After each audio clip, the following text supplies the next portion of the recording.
Brian, throwing it to you. So you and your family, your son, y'all did make that decision. I kind of cut you off right when you started speaking about Oak Hill.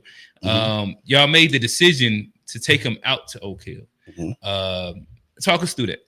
Well, after BJ's junior year, where they played on a big platform, like I say, he had monster games against all of the major heavy hitters in the state.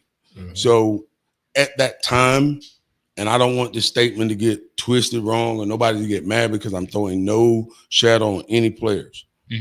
BJ was making a lot of his competition better, but there was nobody to challenge him. Gotcha.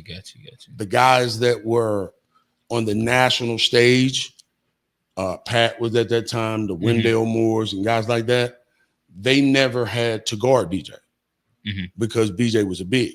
But because BJ was the best player on his team, he would always have to take and guard them. And he'll be the comparable. And he'll be getting prepared, you know what I'm saying, where it's, I've got to play your game instead of playing his.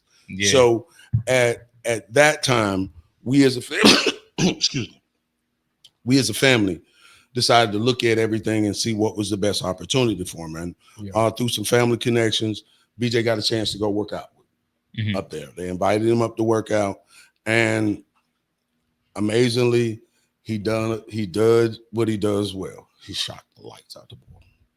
You know, as a big, BJ's got a terrific 3-point shot, and I credit that to one of our family friends and his very best friend, JC Tharrington. JC's people say Steph is, now I'll say this, and like we said, I'm a barber. Steph Curry is probably the greatest shooter in America.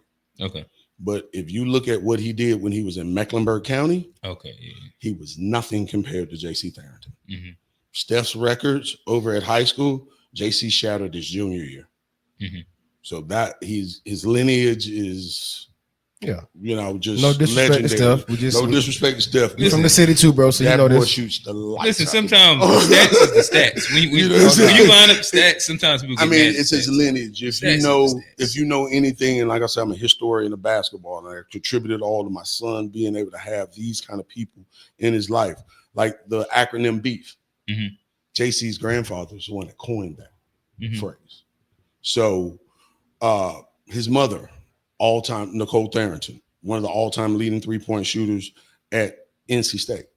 So this boy woke up shooting basketball. Facts. So with BJ being around him, Trey Works, some of the best shooters around, you know, working out with Randall and all of these guys, but BJ was the big guy. But he would have the drills, he would accelerate, he would have to do the same drills that all of those guys were doing. So naturally, when you're doing that, it picks up and takes off, and that skill grows. Adds to your game. Right. So, you know, at that time, there was nobody that was really pushing and challenging him. He went to Oak Hill, had a great showing, you know, amongst a lot of national guys that were there. But we went in the back, and this was one of the best conversations. And this conversation is what made me love Coach Smith so much. He walked me in there. We were the last ones to go in. And me being a basketball guy and being around this, I was like, hold up now. If they don't want you, they ain't going to keep you here the last one to tell you. You're going to be one of the first ones to get out. Now, BJ, I done seen a whole lot of dudes that in my eyes is a whole lot better than you walk out this door looking sad. So let's see what's going on here. We go in there. Coach Smith sits it down, and he has the best conversation as a parent that I've ever had with a coach. He tells me, Mr. Mack, BJ may not play a lot for me this year, if at all. He said, but I've got 5 All-Americans up here. The practices that he will have will be better than any game he can play in the state of North Carolina. And I turned and I looked down that roster, and I seen 5 McDonald's All-Americans. I told BJ, I'll see you. Signed him up right there. Because my thing was about he has to be. And what was that, his junior year? That was going into his junior year. You had Keldon Johnson, Keontae, Dave McCormick, Will Richardson, all those guys up there. Now, proud of my son. By the end of the year, Coach tell you, BJ was playing significant minutes for him. For sure. Because He told me what he liked about BJ was he had a big body, so he could bang with guys, but he could shoot the ball. The way basketball was going, he needed somebody that would challenge Dave every day in practice to make him get out. Yeah. So it was about a development. For sure. So his next year going back, his senior year, that's when they had Cole and Cam Thomas. BJ was one of the featured guys. Yeah. BJ almost broke his ankle the second game of the year. He was out until Geico. Yeah, because I don't remember seeing him that game they played Combine. Right. He was here because that was the game he was supposed to commit. So that was He Rob. was on the Yeah, side. I remember that game. Yeah, I remember the game. Hood Shafino game. Yeah, He was here. The We were upset. supposed now the game when he committed, Oak Hill came here and played at Rocky River Yeah. because he committed to South Florida. Yeah. Okay. And he was on crutch. He was supposed to be on crutches, but coach was like, "We're going." Is that when they played West Charlotte?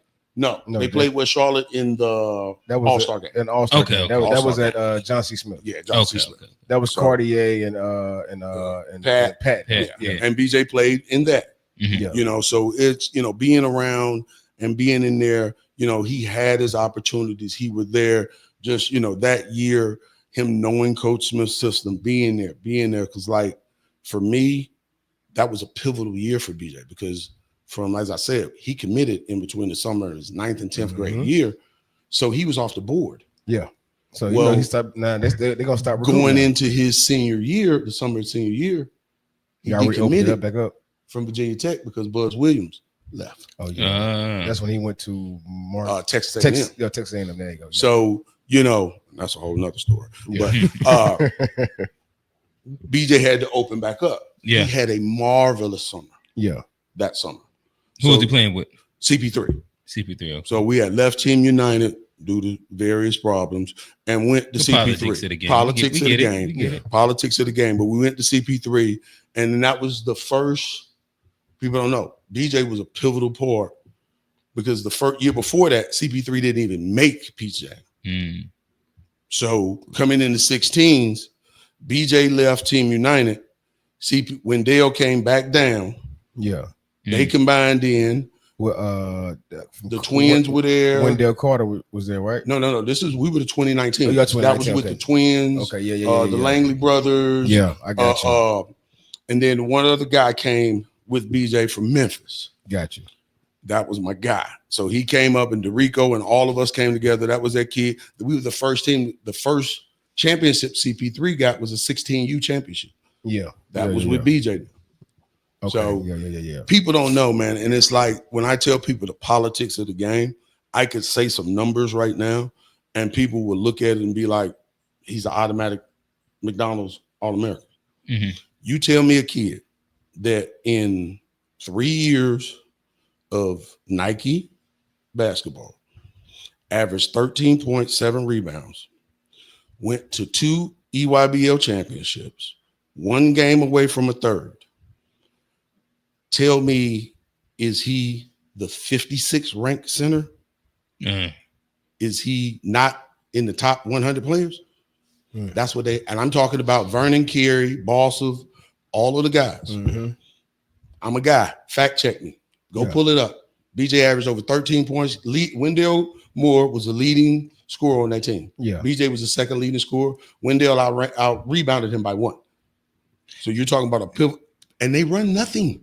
You ask John, you run nothing for BJ because they had Wendell the twins. Yeah. So, Pops, I guess let me ask you this: what do you think hurt him inside those rankings? Then, Me. Okay. All right. So I guess maybe we can give a quick pivot to pivot into this space right here. We'll slow walk it. I'm gonna throw this to Wayne first. So we all basketball dads here. You're a few steps above us, but we got high school kids. Yeah. And I imagine when did BJ start? He started like 2nd, 3rd, 4th, 5th grade. BJ won his first national championship at 12. That was a YBOA in Myrtle Beach. Okay. USBA in Myrtle Beach. Yeah. So he's been around it a while too. Same with our sons. So I'll ask you, ask Wayne, then we can kind of go down the line. What has being a basketball dad taught you as a parent and as a man? I mean, it teaches you a lot, man. It teaches you a lot of patience. I mean, what you learn more than anything else, it's an opportunity that you actually gain to spend more time with your son and build with your son that you ever that you may have never thought you would have had if you wouldn't have entered into that space. You know, that space brings a lot of you know, good days, but also bad days. You know what I mean? The days where you have to be the hard coach / dad and literally tear into them. You know what I mean? And you really letting them know that, hey, you're not living up to what you've been doing. And you may not say it in such a calm demeanor or humble demeanor though, but you know, sometimes we all gotta like just take a shower and reflect. Like, all right, I could have came a different way. Yeah, but for the most part, it does. I mean, it teaches you a lot as a man, as far as how to learn how to communicate when you're not in your best headspace. You know what I mean? Because you're trying to balance. I just lost a tough game as a coach. And I want to be Oh, you got a different one because you coach, dad. Yeah. Okay. So you know what I'm saying. So from perspective of, I just coached a hard game. We just lost, and I want to get on mine as a coach and a dad because maybe he didn't live up to what we worked on, everything like that, or your mindset wasn't in it leading up to the game, and it showed. So you have a balancing act that you have. And you learn to be better with it as the years and the days and the months and the hours go by, because with, like you say, like, you know, your mindset is not to want to make the same mistake twice. You know, that's why, you know, we talked about before in the early stages of, I implemented that 24-hour rule to where, you know, after a game, I wouldn't say anything negative to my son. I kept everything positive. Yeah, I mean, to each his own though.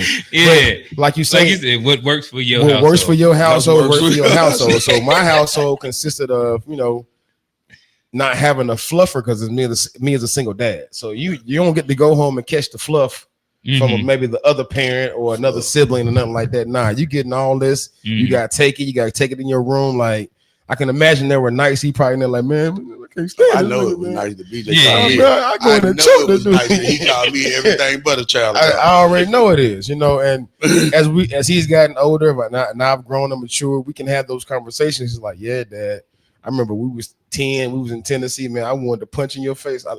And looking back at it, I can see why you felt that way, because I was being an asshole, not realizing or learning how to understand the balance between being a dad and a coach. You know, so as you grow, you learn how to balance that, but it gives you also balance in other aspects of your life as well. So when you get to challenging moments that really, you know, and you're dealing with something in a passionate moment, you're able to really hone in and humble yourself to be able to communicate in a very effective way. Yeah. But I mean, that looking back at the timeline, man, I can, like I said, I can imagine where if he had a voice that I could hear, meaning like him in his room and he under the pillow, like, man, I can imagine what he was saying in some of them nights. I'm gonna tell you, it for me, it's a platform to teach life lessons. For sure. For a dad, that's what I plan. Is the easiest way I think for a child to learn things is through things that they enjoy. Yeah. So if my child is passionate through basketball, I want to try to use that to push the message through life. It's only the message. You see what I'm saying? Like, discipline is something that goes through every aspect of your life. If you're not disciplined in basketball, how are you going to be disciplined to go do this? If you're not on time for basketball, something you love to do, how are you going to be on time for this? If you're not dedicated to the thing that you say you love, you see what I'm saying? How you going to be dedicated to anything else? To a job you don't like to go to. Right. The class you don't want to go to. The 8 a.m. Right. We know what it is. It's trying to use it as, you know, a vehicle to be able to give them as much expertise or much insight or forehand where you can. Yeah. And like people tell you, you got a 24-hour rule, it might have been 24 seconds. With me. Coaching, parent. So let me ask you this. Did